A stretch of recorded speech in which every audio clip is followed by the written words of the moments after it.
That's interesting. A nice color.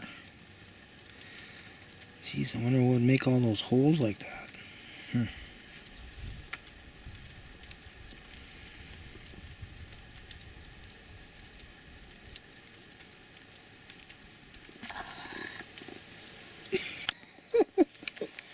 That is my sled for hauling firewood out.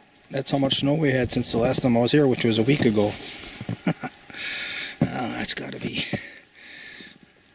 8-10 inches. That's a lot. No, it's heavy. There.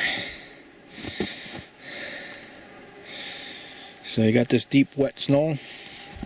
I don't have boots that come up my ankles, so I've got a pair of pants here that I always put on over the top of everything I'm wearing. It's a size too big for me pair of pants, and then I tie it shut.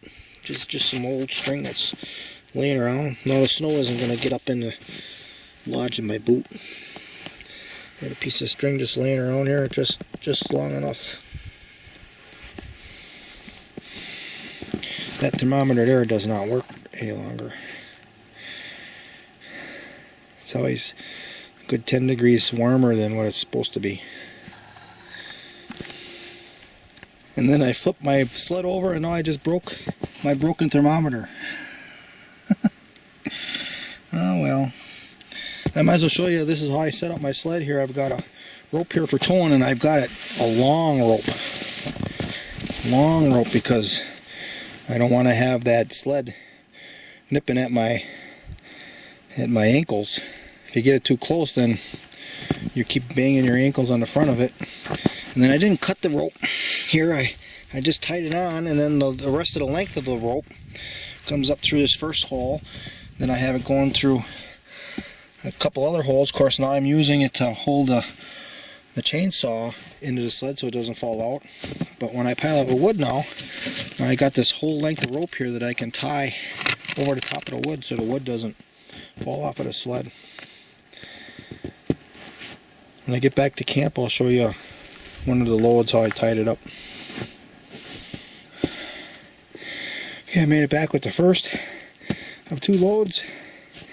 Now you can see how here's where it comes through the first hole, and it comes over here through the second hole, third hole,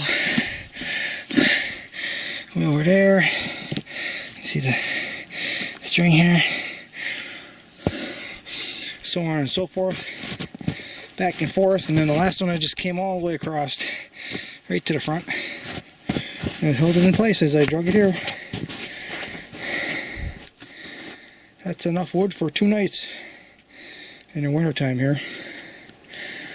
And I say 2 nights because during the day I let it get down a little bit. Temperature, because I'm active. Okay, I'm going to split some of it and load it into camp.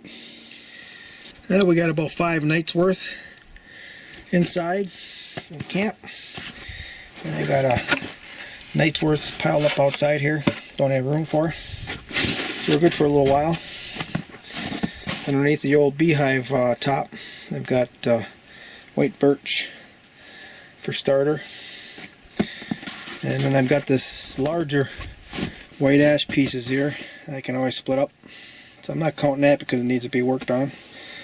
I'm kind of hoping I don't have to use it this winter because it's a little green. And save it for next year.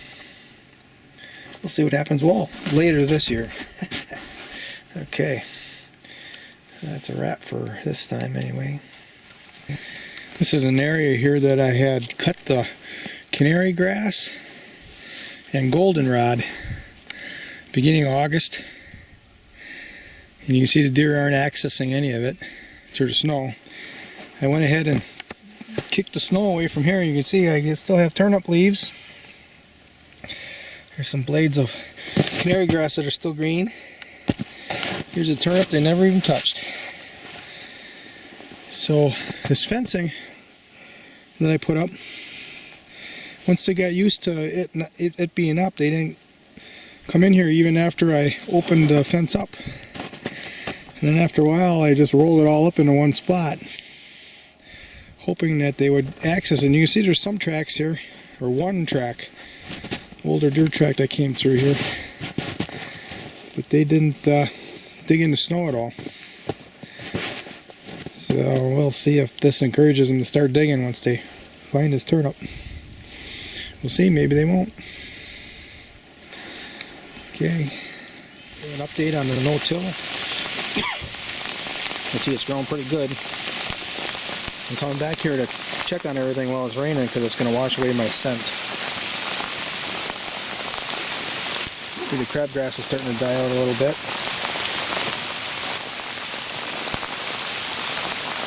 Here's the one that's caged. That's really growing good. I have to shut this camera off. I can't get it this wet.